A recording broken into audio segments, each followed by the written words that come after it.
इश्क़ मुस्तफ़ा, रोज़ फजू करे खुदा, जिसको हो दर्द का मज़ा नाज़े दवा उठाए क्यों। अज़ीज़ान गिरामी वक़ार,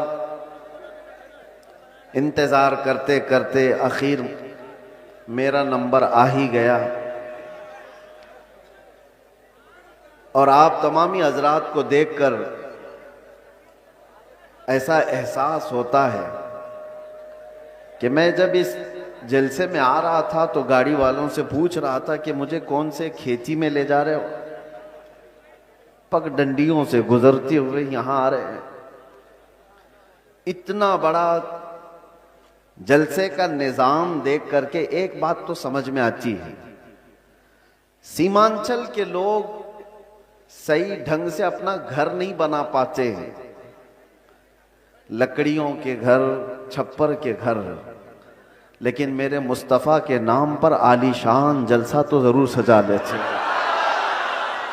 इसमें कंप्रोमाइज नहीं किया जाता, इसमें कोई कंप्रोमाइज, कहां ये जलसा और कहां छोटे छोटे घर,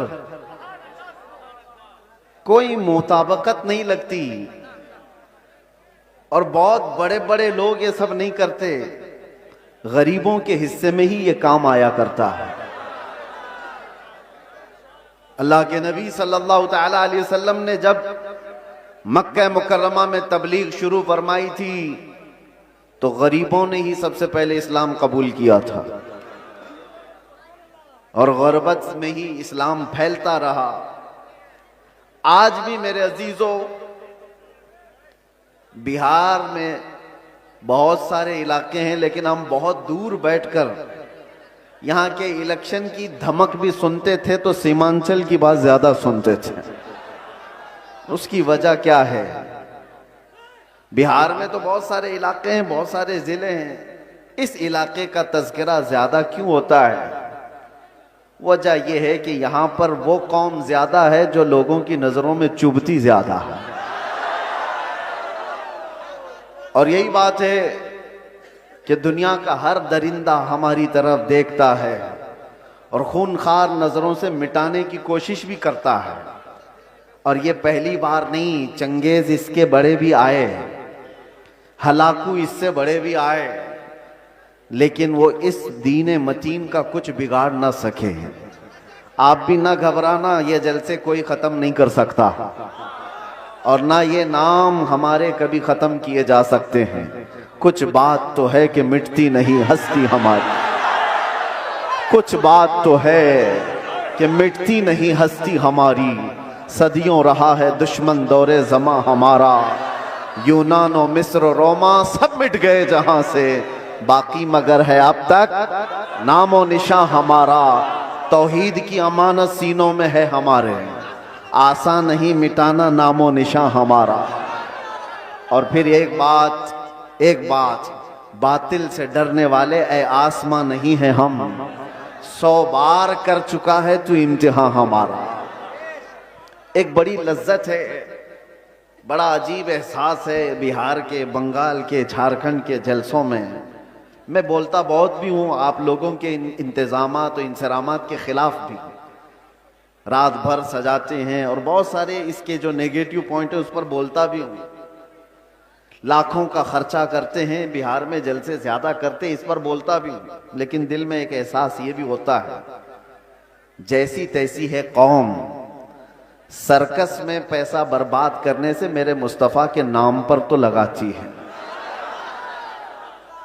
किसी और जगह पर इनको छोड़ दिया जाए तो शायद पता नहीं मुजरे करने वालों को देखेंगे लोग। एंटरटेनमेंट की दुनिया है, यहां नहीं तो कहीं और महफिलें लगा देंगे। इसी बहाने कम अज कम यहाँ शोराए इस्लाम आते हैं, खुतबा इस्लाम आते हैं और ये एक एक लफ्ज पढ़ते जाते हैं, लोगों के दिलों में रस घोलते जाते हैं। जैसे तैसे ये दीन का निज़ाम इन जलसों के जरिए से कायम है। बहरहाल मेरे अजीजों, एक बात आप समझ करके चलना, यहां पर बैठकर तकरीबन 1 घंटा मुझसे पेशतर हजरत मौलाना साहब ने चंदा भी किया बहुत, मस्जिद के लिए। बहुत लोग समझते हैं कि मौलाना लोगों का काम ही क्या है, चंदा करना, रसीद लेके घूमते रहते हैं। तुम्हें अंदाजा है दीन का ये सारा निजाम अगर ये मौलवी नहीं होते तो पता नहीं तुम क्या कर रहे होते। ये मदरसे, ये मसाजिद की मीनार, ये सारी चीजें इन लोगों से कायम है। होते होंगे चंद चंदा खोर लोग, मगर आपको पता है एक एक पाई दीन के लिए ऐलान करके जमा करना ये उलमा की शान है। क्या उनके अंदर सेल्फ रिस्पेक्ट नहीं है? क्या मांगना उनकी बचपन की आदत है? नहीं, तुम्हारे दरमियान अगर वो हाथ फैलाते भी हैं तो दीन के नाम पर। मेरे मुस्तफ़ा करीम सल्लल्लाहु ताला अलैहि वसल्लम की शरीयत ताहिरा की बका के लिए मुझे बात याद आती है। मेरे वालिद गिरामी फरमाया करते थे, अल जामियातुल अशरफिया मुबारकपुर आज हिंदुस्तान की एक ऐसी अजीम यूनिवर्सिटी का नाम है जिसके सामने ताजमहल की ऊंचाई भी फीकी पड़ती है। ताजमहल तो लोग टिकट देकर के देखने जाते हैं और फोटो खिंचवा कर आते हैं, मगर अल जामियातुल अशरफिया वो ऐसी जगह है जहां इंसान बनाए जाते हैं। उलमाए रब्बानीन की एक बड़ी जमात पैदा होती है। जब उसकी तामीर का मसला था, बानी जामिया अशरफिया मुबारकपुर हुजूर हाफिज मिल्लत रहमतुल्लाह अलैह इसी तरह ऐलान कर रहे थे कि कोई है जो ला करके जामिया अशरफिया के लिए कुछ सुपुर्द करे। आपको मारहरा मुतहरा के सैयदजादे सैयदुल उलमा ने बिठा दिया और कहा, मौलाना आप बैठ जाइए, मैं सैयदजादा हूं लेकिन इस इदारे के लिए चंदा मैं करूंगा। आले रसूल हूं, मांगने की आदत नहीं, कभी नहीं मांगा। और उसके बाद जब सैयद मियां रहमतुल्लाह ताला अलैह ने ऐलान किया तो जाहिर सी बात है मुझे ये इलाका देख करके वो बात याद आती है। मौलाना तो 11,000 मांग रहे थे। वहां पर छोटा गांव था, छोटी बस्ती थी। जब मांगा जा रहा था चंदा तो एक बूढ़ी औरत एक मुर्गी का अंडा लेकर के आ गई थी। कहा मेरे घर में इसके अलावा कुछ है नहीं, ये चंदे में कबूल कर लीजिए। मुर्गी का अंडा, ये लोगों के जज्बात थे। और ऐसा नहीं है कि वो अंडा देख करके उसको भेज दिया गया कि इसका क्या किया जाएगा, उसको भी कबूल किया गया। और सैयद मियां रहमतुल्लाह अलैह ने फरमाया था, इस औरत ने ज़माने यूसुफ की याद दिलाती है। खरीदारों में उसका नाम आ जाए बस इसलिए हाजिर हो गई। बहरहाल इस निज़ाम पर मैंने थोड़ी सी गुफ्तगू इसलिए की कि उलमा को हकीर मत समझो। या उलमा ज़वील एहतराम अगर दीन के नाम पर तुमसे कुछ तलब कर रहे हैं तो सारे लोगों को एक कैटेगरी में मत शुमार करो। एक जुमला मैं आपसे कहता हूं, तवज्जो से सुनना। हर दाढ़ी वाला चोर नहीं होता, लेकिन चोर दाढ़ी रख लेता है। चोर अपनी चोरी छुपाने के लिए दाढ़ी रख लेता है। हाँ, इस फार्मूले को समझ करके चले और इसको हर जगह फिट ना करें। दाढ़ी वाले को देख करके हिकारत से देखना मेरे अजीजों, हरगिज नहीं। कुछ चोर अगर इस तरह के लिबास पहन लें तो ऐसा थोड़ी ना होता है कि हम ये भी तो नहीं कह सकते कि हर चाय वाला चोर है। नहीं कह सकते, नहीं कह सकते। सबको एक कैटेगरी में कैसे शामिल कर दें? ये एक जुमला आप याद रखें, मैं किसी का नाम नहीं ले रहा हूं।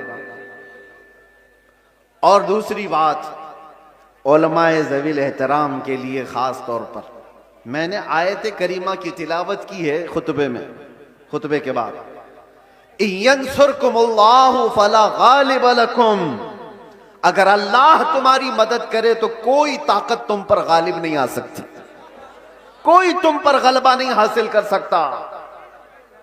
ये एक जुमला कुरान पाक का इतना पावरफुल है, इतना पावरफुल है कि अल्लाह तुम्हारी मदद करे तो कोई गालिब नहीं आएगा।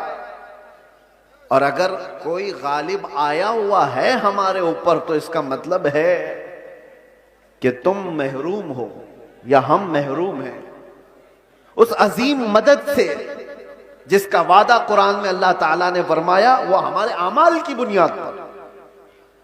मुर्शिद गिरामी हुजूर ताजुल शरिया रहमतुल्लाह ताला अलैह एक आयत की तफसीर फरमाते हुए हमसे कह रहे थे कि एक साहब आए और उन्होंने कहा कि हजरत हमारे गांव में बहुत फसादात हो गए, वायलेशन हो गया, लेकिन मुसलमानों को पकड़ पकड़ करके पुलिस ले जा रही है, 8-10 दिन हो गए, अभी तक थमी नहीं है ये गिरफ्तारियां।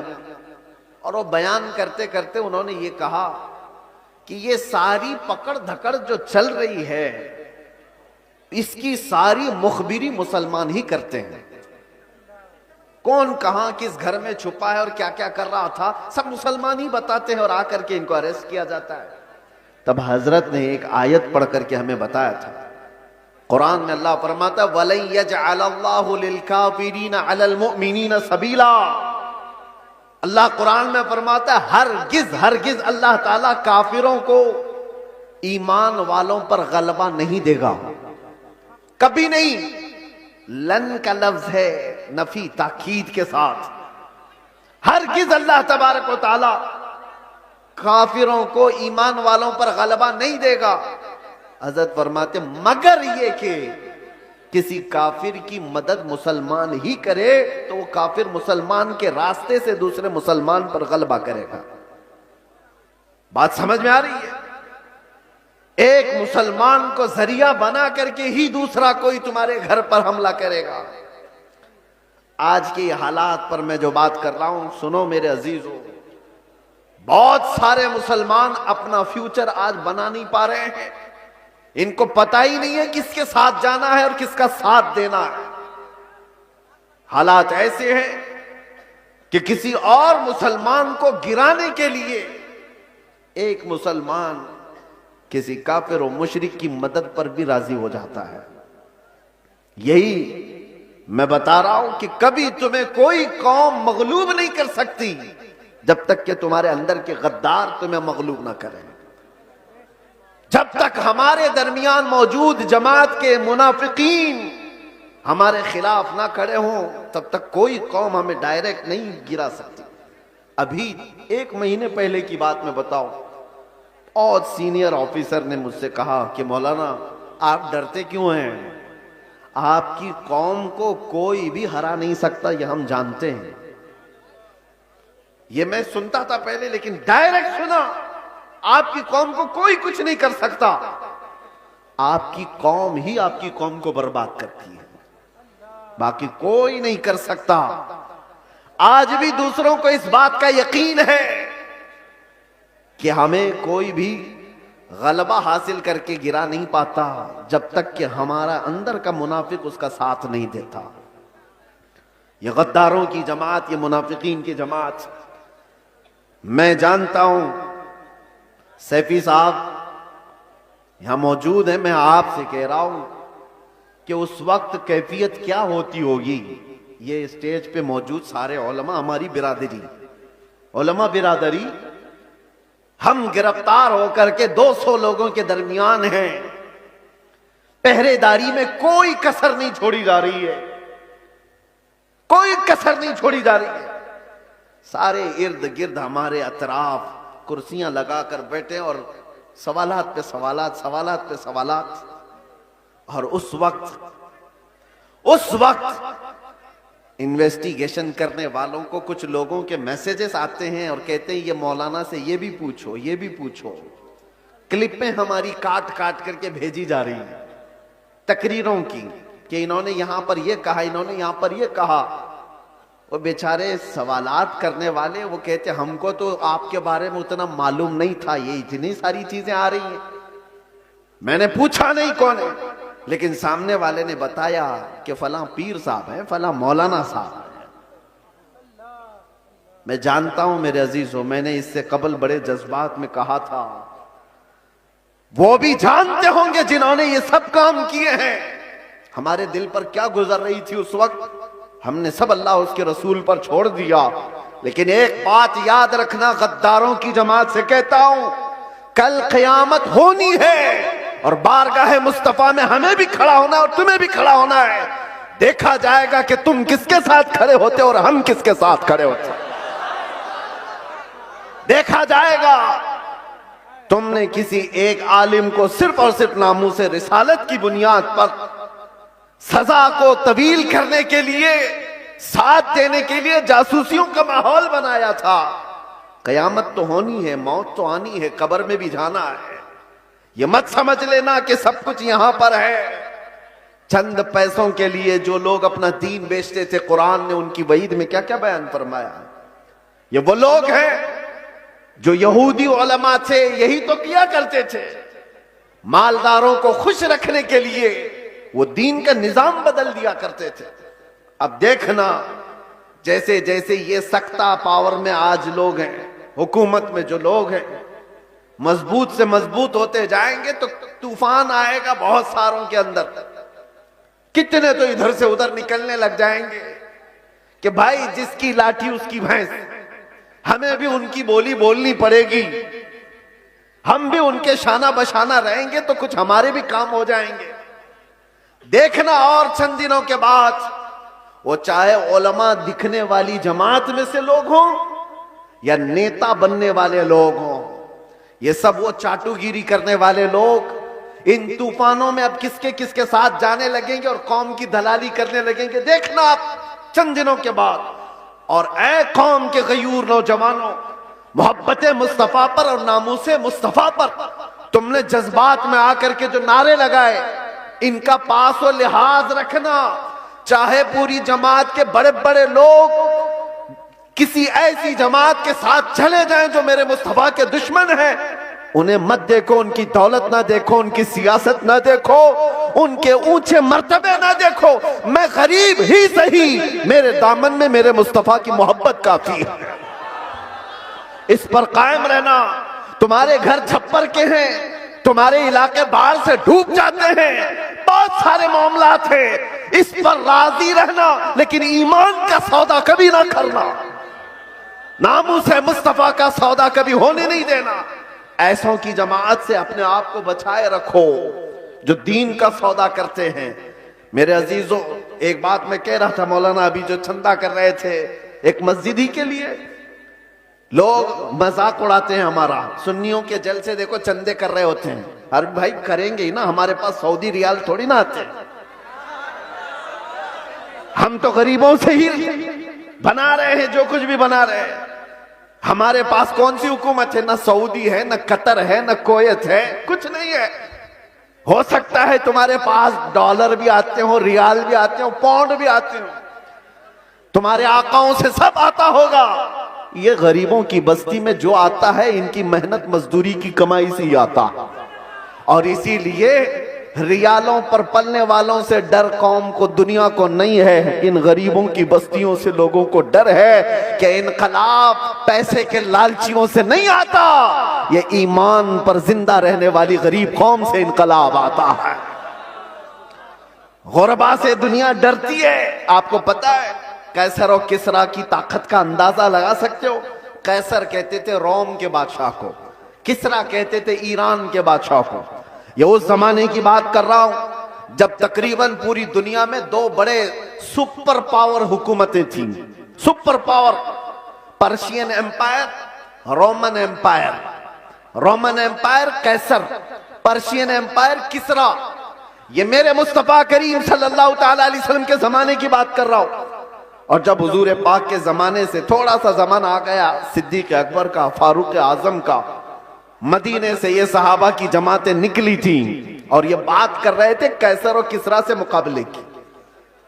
सोचो सीमांचल के गरीब लोग, बस्तियों में रहने वाले, जिनके यहां पक्की सड़क भी ना हो, और वो गांव के रहने वाले अगर ये कहे हम अमेरिका से लड़ने वाले हैं, रशिया से लड़ने वाले हैं, तो दुनिया मजाक ही तो करेगी। दुनिया क्या कहेगी? अरे तुम्हारे छप्पर के घर हैं और तुम बात कर रहे हो सुपर पावर से लड़ने की। बिला तशबी बिला तमसील सहाबा इकराम जिस वक्त ये बात कर रहे थे कि कैसर और किसरा को भी हम फतह कर लेंगे, रोम और ईरान को भी फतह कर लेंगे, मक्का वाले ठट्टा मार करके हंसते थे। जिनके पांवों में चप्पल नहीं, जिनके कपड़ों पे पैबंद लगे रहते हैं, जो 10 लोग एक खजूर पर पूरा दिन गुजारते हैं, ये वो मोहम्मद अरबी के गुलाम हैं। रोम और ईरान फतह करने की बात कर रहे हैं, मजाक उड़ाया जाता था। लेकिन तारीख की सच्चाइयां बताती हैं वो मजाक करने वाले देखते रह गए, देखते रह गए। सहाबा की जमाअत, वो फाका कशी पर रहने वाले, एक पैबंद लगा जुब्बा पहनने वाले, बगैर चप्पल के कई कई लंबे मील तक सफर करने वाले सहाबा जब निकले थे तो कैसर और किसरा को घुटने टेकने पर मजबूर कर दिया था। उमर फारूक रदी अल्लाह ताला अन्हु के जमाने में वो वक्त आया था कि जब किसरा की हुकूमत भी तहोबाला हो गई, कैसर की तमाम सल्तनत की रानाइयां खत्म हो गई और फिर परचम इस्लाम लहराया था, तो आज तक ईरान पर जो इस्लामी हुकूमत का गलगला है आज तक मौजूद है। मैं आपसे कहता हूं कि दुनिया ने हमेशा ये देखा है मोहम्मद अरबी सल्लल्लाहु ताला अलैहि वसल्लम के गुलामों में इनको कमजोर देखा गया है, इनको गरीब देखा गया है, फटे पुराने कपड़ों में देखा गया है, उलझे बालों में देखा गया है। लेकिन जब इस कौम को जलाल आता है तो बड़ी बड़ी हुकूमतों के तख्ते पलट जाते हैं। इसी को इकबाल ने कहा था, इसी को इकबाल ने कहा था, निकल करके सहरा से जिसने उलट दिया था तख्ते रोमा को, सुना है कुदसियों से मैंने कि वो शेर फिर होशियार होगा। सुना है कुदसियों से मैंने कि वो शेर फिर होशियार होगा। ऐ सुन्नियों, घबराने की जरूरत नहीं, मायूस होने की जरूरत नहीं, अपने आमाल बदलने की जरूरत है, अपने अखलाक बदलने की जरूरत है, ईमान की मजबूती लाने की जरूरत है। हमारे पास बचा क्या है? अभी जो चीज बची है वो मोहब्बत मुस्तफा, नबी करीम सल्लल्लाहु ताला अलैहि वसल्लम पर मर मिटने वाली जो कैफियत है, ये दुनिया की सबसे अजीम दौलत अल्लाह ने तुम्हें अता की, इसको बचाए रखो। ये भी अगर खत्म हो गई तो चलती फिरती लाशें हैं और कुछ भी नहीं बचा। हाँ, आपका एक सवाल है, आपका एक सवाल है। जैसे हमसे भी कहते थे लोग, बहुत बोलते थे, गिरफ्तार होकर के गए, जेलों के पीछे पड़े रहे, कोई पुरसाने हाल नहीं, धक्के खाते रहे, कैसी कैसी जगहों पर बैठते रहे, क्या ये इज्जत की बात है? मेरे अजीजों, ये गिरफ्तारियां यह हमारे आबाओ अजदाद की सुन्नत है। हाँ, जेल कैद ये सारी चीजें नई बात नहीं है। तारीख उठा करके देख लो तो बड़े बड़े बुजुर्गान दीन इस मंजिल से गुजरते चले गए और सब ये तो छोटी मंजिल है, इससे बड़ी मंजिल फांसी की आती है। वहां तक भी उलमाए रब्बानीन पहुंचे हैं और कभी उन्होंने ये नहीं कहा हमारे इस रास्ते पर चलने की वजह से हमें सजा मिल रही है, बल्कि फांसी के फंदे को चूम करके भी वो कहते थे हक तो ये है कि हक अदा ना हुआ, हक तो ये है कि हक अदा ना हुआ। हमारे असलाफ किराम में आपको पता है इमाम अहमद बिन हंबल को 300 कोड़े मारे गए थे हक बात के लिए। और आपको पता है हजरत इमाम मूसा काजिम इमाम जाफर सादिक के बेटे हैं, अहले बैत के बड़े इमाम हैं। 7 साल तक एक खलीफा ने आपको ऐसी जेल में रखा कि आपने सूरज नहीं देखा था। 7 साल, फिर जहर दे करके कैद खाने में ही मार दिया गया। इमाम मोहम्मद बिन हसन अस्करी 20 साल तक जेल की जिंदगी गुजारे। हजरत अहमद फारूकी सरहिंदी मुजद्दिद अल्फसानी 8 साल तक ग्वालियर की जेल में बंद रहे। अल्लामा किफायत अली काफी, इनायत अहमद काकोरवी, फजले हक खैराबादी, ये वो उलमाए रब्बानीन हैं जो अपने हक बयानी की बुनियाद पर जेल की सजाएं काटते रहे। लेकिन ये बात इसलिए मैं कह रहा हूं, जेल की सजाएं काटने के बाद न दीन पर कुछ फर्क आया न ईमान पर कुछ फर्क आया, इसलिए कि हमारा मानना यह है इस्लाम जिंदा होता है हर करबला के बाद। इस्लाम जिंदा होता है हर करबला के बाद। कुर्बानियां अगर देने का वक्त आए तो कुर्बानियां दोगे या नहीं दोगे? हुजूर पाक सल्लल्लाहु ताला अलैहि वसल्लम के नाम पर आजमाइशें आएंगी तो उन आजमाइशों के लिए तैयार रहोगे कि नहीं रहोगे? बस मैं ये नहीं कहता कि कुछ करने के लिए, जाने के लिए, उठने के लिए, बस बात इतनी है कि संभाले रखो अपने ईमान को, और उलमाए रब्बानीन अपना काम करते रहे, हक बोलना ना छोड़ें, किसी जालिम के दबाव में आकर कभी भी वो अपनी जुबान को गूंगी ना करें, बल्कि वो हक बयान करते रहें। परेशानियां आएंगी, मसाइब आएंगे, ये तुम्हारे मरातिब को और बढ़ाते चले जाएंगे। किसी सेठ की चापलूसी में हक बयानी से आप दूर ना भागें, इसलिए कि सेठ न तुम्हें रिस्क देता है न तुम्हें हयात देता है। अल्लाह रब्बुल इज्जत रज़्ज़ाक़ हकीकी है, वही हयात व ममात का मालिक है। उलमाए रब्बानीन को भी ये चाहिए कि हालात जमाना को देखें जरूर, लेकिन हक बात से आप अपनी जुबान को न रोकें, इसको चलते रहने दें। अल्लाह की गैब से मदद होगी और कौम के अंदर ईमान जिंदा रहेगा, कौम के अंदर बेदारी बाकी रहेगी। और अगर ये चुप हो गए तो कौम का एक बड़ा हिस्सा बुज़दिल बन जाएगा, कौम का एक बड़ा हिस्सा बुज़दिली का शिकार हो जाएगा। चंद उलमाए रब्बानीन ही सही, इन्हें चाहिए कि वो अपनी कुर्बानियों के लिए तैयार रहें। हमने रोटियां बहुत खाई हैं हुजूर के नाम पर, जलसे बहुत कर लिए हैं। लोग उलमा को आज जो नवाजते हैं, चाहे वो एक नजराने का छोटा सा लिफाफा ही क्यों ना हो, ये ना समझें कि आपकी टोपी दाढ़ी की वजह से, बल्कि मुस्तफा करीम की निस्बत की वजह से। सारी कौम आपको नाइबे रसूल समझती है, हुजूर के नाम पर हमें मिल रहा है, खा रहे हैं। आप नीचे बैठे, हम ऊपर बैठे हैं, ये ऊपर बैठना भी मेरे हुजूर की निस्बत की वजह से। ये मिंबर उलमा को जो दिया जाता है इसलिए कि नबी पाक के नायब है, और जब हुजूर पाक की बात आए तो आए काए ना किया करें। उलमा को चाहिए कि वो अपना हक अदा करें, अपना हक अदा करें। और हमने देखा है चंद वो लोग मसलहत और हिकमत की बात करते हुए हमें डराते हैं। मेरे अजीजों, मसलहत अपनी जगह पर, हिकमत अपनी जगह पर। क्या इमाम हुसैन को मसलहत नहीं मालूम थी? करबला में जाने के वक्त उनको हिकमतें नहीं मालूम थी, जो 72 लोग अपने खानदान के लेकर शहीद हो गए। दीन पर कभी ऐसे मामलात आए तो मेरे अजीजों, उलमा का सबसे पहला ये नंबर है कि कौम, आप एक कदम बढ़ाते हैं तो ये 100 कदम आगे बढ़ने को तैयार है। आपको सिर्फ एक जुबान कहने की देर है, कौम तो बेचारी बेपना मोहब्बतों के साथ जान देने के लिए भी कुर्बान है। मैं अक्सर एक बात कहा करता हूं, आज से 4 साल पहले मैंने दिल्ली में उस पाखंडी को जो मुबाहले का चैलेंज किया था, और आपको पता है हमारा ऐलान पूरी दुनिया भर में फैला था कि हम आग में कूदने जा रहे हैं। लेकिन उस वक्त मुंबई का एक नौजवान मेरे पास आकर कहा था, जो कोई बामल नहीं दिखता शक्ल से, हाँ दाढ़ी में भी डिजाइन, सर में भी डिजाइन, फटी जीन्स पहना हुआ, उसने कहा था कि हजरत मुफ्ती साहब, मैंने सुना है आपका ऐलान, आप दिल्ली जा रहे हैं आग में कूदने। मैंने कहा आपको क्या है उससे? उसने कहा आप जब भी जाना हो तो मुझे ले जाएं, पहले मैं कूदूंगा। चेहरा देखो, हुलिया देखो पूरा। मैं ये कहता हूं उलमाए रब्बानीन से, हमें सिर्फ कहने की देर है, सारा महाज कौन संभालेगी? सारा महाज। हमने सिर्फ ऐलान किया था, बच्चा बच्चा तैयार खड़ा था। ये जज्बा है मोहब्बत मुस्तफा की बुनियाद पर। उस दिन मेरे आंखों में आंसू आ गए थे उस नौजवान को देखकर।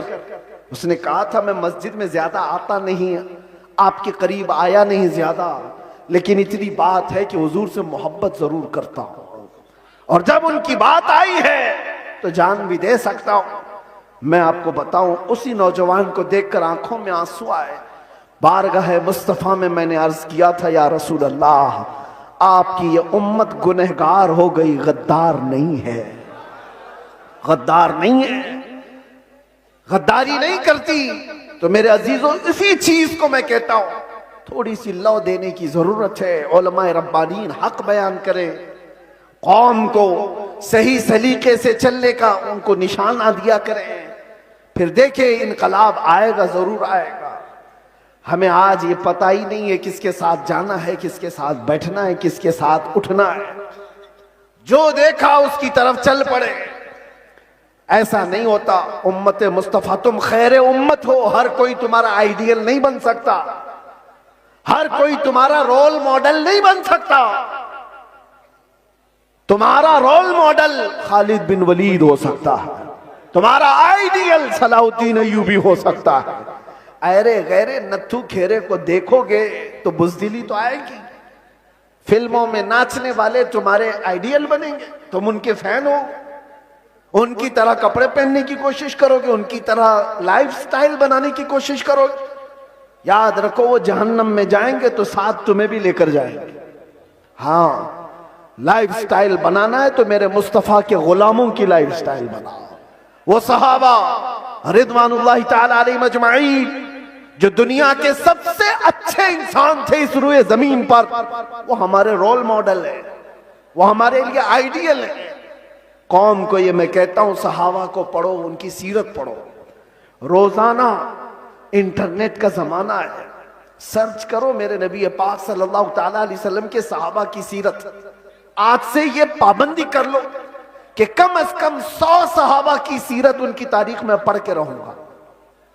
मेरे अजीजों, मिल जाएगा आपको सब कुछ, और फिर देखना आपकी जिंदगी में इनकलाब कैसे आएगा, कितनी चेंजिंग आएगी, कितना बदलाव आएगा। 24 घंटे में 18 घंटे तो फेसबुक के रील्स वगैरह देखने में गुजार देते हो, इंस्टा के रील्स देखने में गुजार देते हो, फेसबुक के वीडियोस देखते हुए यूट्यूब में मगन रह जाते हो। काश उसका आधा वक्त तुम रसूलुल्लाह के दीवानों को पढ़ने में लगाओ, फिर किसी और चीज की तुम्हें जरूरत ही नहीं। मेरे अजीजों, इतने बड़े जलसों की भी तुम्हें हाजत नहीं पेश आएगी। तुम अपनी जिंदगी को मेरे नबी पाक के गुलामों को पढ़ करके खुद समझ जाओगे, क्योंकि मेरे आका ने फरमाया असहाबी कन्नुजूम बिअय्यिहिम इक्तदैतुम इह्तदैतुम। मेरे सहाबा सितारों की मानिंद हैं, तुम जिसकी भी पैरवी करोगे हिदायत पा जाओगे, जिसके पीछे भी चलोगे तुम हिदायत पा जाओगे। आज के हालात की बुनियाद पर बुज़दिली जो आ रही है उसको खत्म करने की मैं बात कर रहा हूं, दोनों तरफ, यहां से भी और वहां से भी, दोनों जगह से। और उन सेठों से भी मैं कहता हूं जिनको अल्लाह ने थोड़ा माल दिया है, तुम अपने माल का गलत इस्तेमाल ना करो। और किसी के पास माल आ गया है तो सबसे पहला वो क्या काम करता है, उलमा पे हुकूमत जमाने की कोशिश करता है। वो चाहता है कि सारे मौलाना मेरे इशारे पर चले। ये सारे सेठों का मिजाज बनता चला गया। मौलाना साहब मस्जिद में वही बयान करेंगे जो मैं चाहूंगा। तुम्हारा दीन चलाओगे कि मेरे मुस्तफा का दीन? और जिन लोगों का ऐसा मिजाज बनेगा वो मेरे मुस्तफा की शरीयत नहीं चला रहे, अपनी तबीयत चला रहे हैं, उनका ठिकाना भी बहुत बुरा होगा। वो अंजाम समझ करके चले। माल आने के बाद, पैसा आने के बाद उलमा की जुबानों को रोक लगाने के लिए अपने माल का, अपने पावर का इस्तेमाल ना करें। हाँ, उनसे रिक्वेस्ट करें, इल्तिजाएं करें कि आप इस मौजू पर कहें, इस मौजू पर, लेकिन बंदिशों के साथ। अरे कितने तो ऐसे हैं, हमारे पास एक मामला ऐसा अभी दूर दराज के इलाके का आया। एक इमाम साहब को हक बयानी करने पर उनके कपड़े फाड़ दिए गए, उनको मारा गया, मिंबर से उतारा गया। किस वजह से? कि उनकी तबीयत की बात नहीं कर रहे थे मौलाना, शरीयत मुस्तफा की बात कर रहे थे। तुम सूद खाते रहोगे और उलमा नहीं बयान करेंगे, शराब पीते रहोगे उलमा नहीं बयान करेंगे, चोरी करते रहोगे उलमा नहीं बयान करेंगे। अगर तुम्हें तुम्हारी बुराइयों के बारे में बताने से बुरा लगता है तो डॉक्टर के पास भी मत जाना। वो तुम्हारी बीमारियों को जब बताता है तो क्या थप्पड़ लगाते हो? जब तुम्हें वो कहता है कि तुम्हें बुखार हो गया है, पेट में अल्सर हो गया है, तो क्या थप्पड़ लगाओगे? गिड़गिड़ाने लग जाओगे, डॉक्टर साहब इलाज कर दो, जल्दी से अल्सर निकाल दो। यही काम जब उलमा तुम्हारे साथ करे, रूहानी बीमारियां तुम्हें लगी हैं, तो तुम्हारे दिल में रिक्कत तारी हो जाना चाहिए और सोचना चाहिए। आओ उनके पास, कहो कि हमें इन बीमारियों से आजाद करा दो, इन गुनाहों से, इन बीमारियों से, इन बलाओं से हमें आजाद कराओ। लेकिन उल्टा है, पैसों का जोर ऐसा, कि उलमा की दाढ़ियां खींच ली, उनके जुब्बे खींच लिए, उनकी इज्जतों पर उंगलियां उठाने लग गए। ये मिजाज बदलो मेरे अजीजों। और आज जलसों के सिलसिले में एक और बात मैं कह के जा रहा हूं। इंतजामिया जितने जलसे करते हैं, बाहर से आने वाले शायर, बाहर से आने वाले मुखर्रिर, ये सारे अपनी जगह पर। तुम अपनी मस्जिद के इमाम को अगर खुश नहीं रख सकते तो इन जलसों को क्या हासिल है? इन जलसों का क्या हासिल है? लाखों रुपए जमा करते हो और ये सब पे खर्चा करते हो। मस्जिद का इमाम 5,000 के लिए तरस जाता है। मोहल्ले के इमाम को समझते हो कि ये तो घर की मुर्गी है, दाल बराबर, इसको तो चलाया जा सकता है। वो तुम्हारे साथ साल के पूरे दिन रह रहा है, हम तो आधा घंटा 1 घंटा आकर के जा रहे हैं। जो साल भर तुम्हारे साथ खिदमतें कर रहा है उसका दिल ज्यादा खुश रखो। अगर वो मुतहर्रिक नहीं होता तो तुम्हारे पास दीन का मिजाज आता कहां से? तुम्हारे बच्चे कुरान पढ़ते कैसे?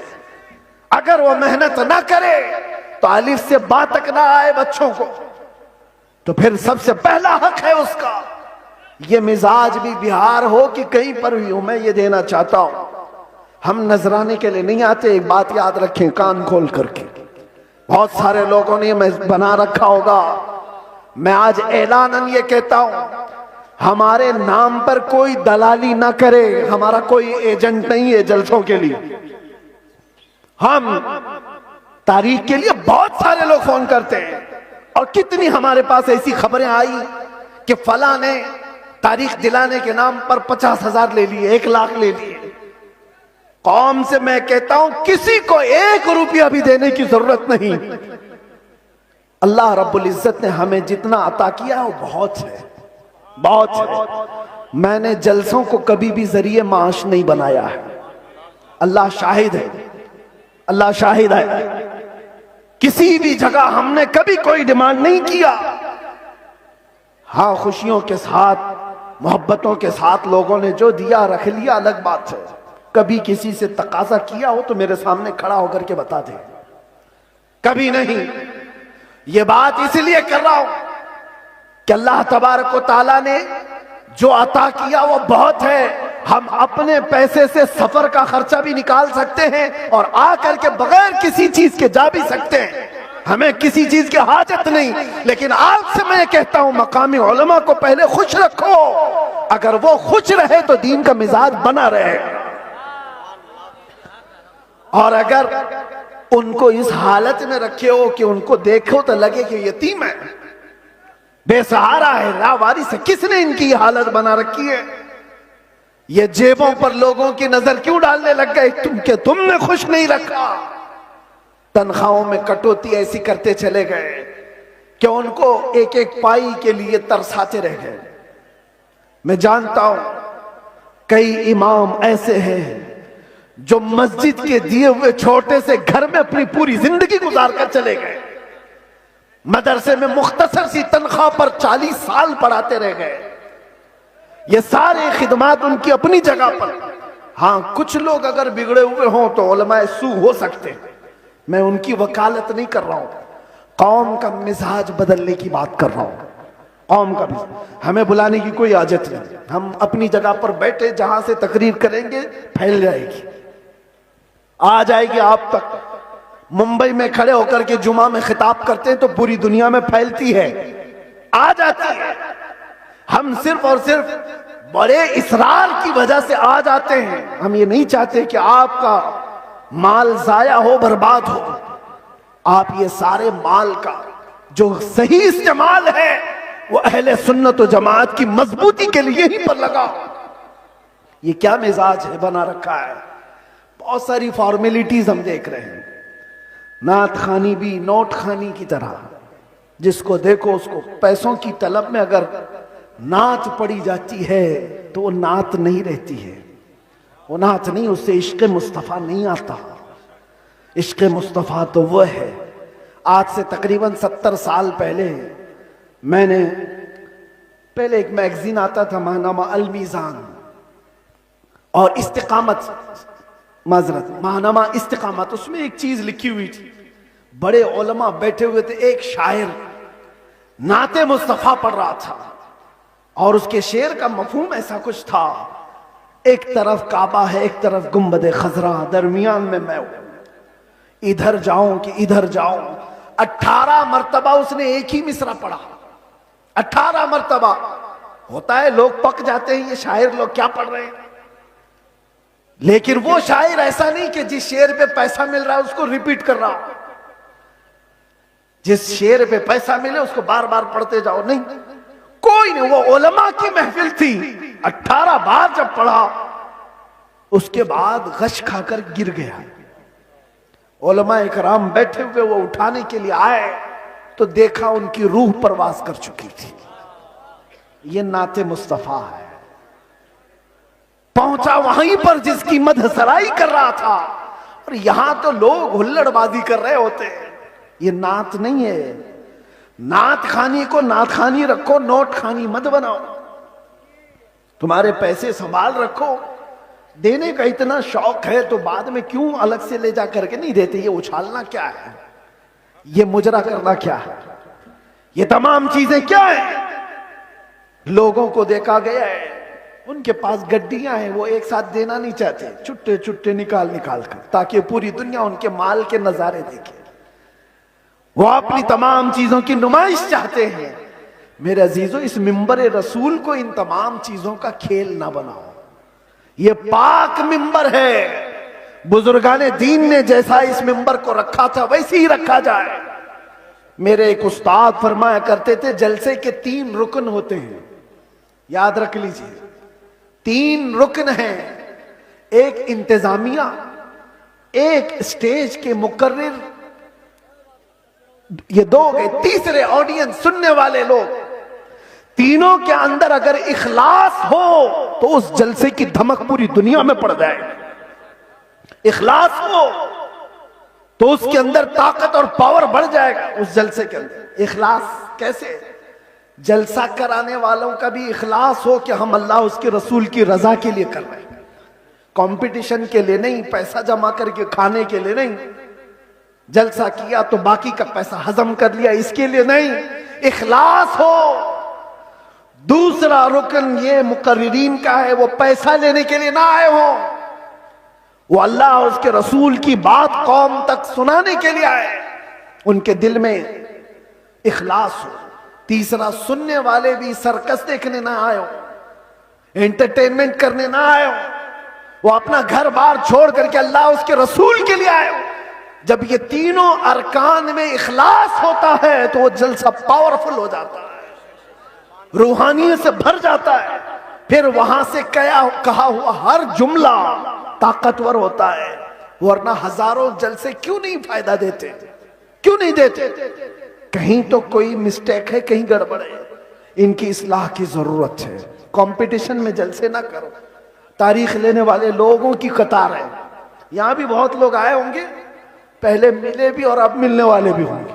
उनसे भी मैं कहता हूं, एक इलाके में अगर कहीं हो गया तो सारे साथ मिलकर क्यों नहीं साथ देते? नहीं हजरत, हमारा गांव अलग है, हमारा गांव अलग, उसी गांव में तारीख दो। नहीं हजरत, हमारी कमेटी अलग है। कमेटी भी अलग करना चाहती है, गांव भी अलग करना चाहता है। किस लिए? मेरे अजीजों, इखलास पैदा करो। ये दीनी काम दिखावे के लिए नहीं होते, ये दीनी काम इखलास के लिए, अल्लाह के रसूल की इस शरीयत ताहिरा की हिफाजत के लिए। बहरहाल मैंने जो कुछ भी कहा आप लोगों के मिजाज से हट करके कहा। हो सकता है कड़वी लग जाए बात, लेकिन बीमारियों की दवा कड़वी होती है। बुखार की गोली कड़वी होती है, निगल जाओ तो फायदा है, उगल जाओ तो बुखार बढ़ता जाएगा। इसलिए उलमाए रब्बानीन, जलसे के मुंतजिमीन और अवामुन्नास सब के लिए मैंने ये बात कही है। अल्लाह ताला सबसे पहले इन सब बातों पर मुझे अमल की तौफीक अता फरमाए और सारी कौम को अमल की तौफीक अता फरमाए। मेरे अजीजों, अखीर में आओ, मैं अपनी गुफ्तगू समेटते हुए ये बात कहूंगा, अब इस दुनिया में हमारी बची हुई जिंदगी में कुछ भी नहीं रहने वाला, सब चीजें छिन जाएंगी। एक चीज बाकी रहेगी, वो कब्र तक भी रहेगी और हश्र में भी रहेगी। वो चीज है जिसको मैंने कहा जान है इश्क मुस्तफा, रोज फजू करे खुदा, जिसको हो दर्द का मजा नाजे दवा उठाए क्यों। नौजवानों, इस बात पर अपनी जिंदगी गुजारो। तुम्हारी अपने शौक नहीं चलेंगे, तुम्हारी अपनी ख्वाहिशात नहीं चलेंगी, तुम अपनी मर्जी से यहां पर नहीं जियोगे, इसलिए कि जिंदगी तुम्हारी अपनी नहीं है। जिंदगी ये नहीं किसी की किसी के लिए, जिंदगी है नबी की नबी के लिए। ना समझ मरते हैं जिंदगी के लिए, जीना मरना है सब कुछ नबी के लिए। लब्बैक या रसूल अल्लाह, लब्बैक या रसूल अल्लाह, लब्बैक या रसूल अल्लाह। व आखिरु दावाना अनिल हम्दुलिल्लाह।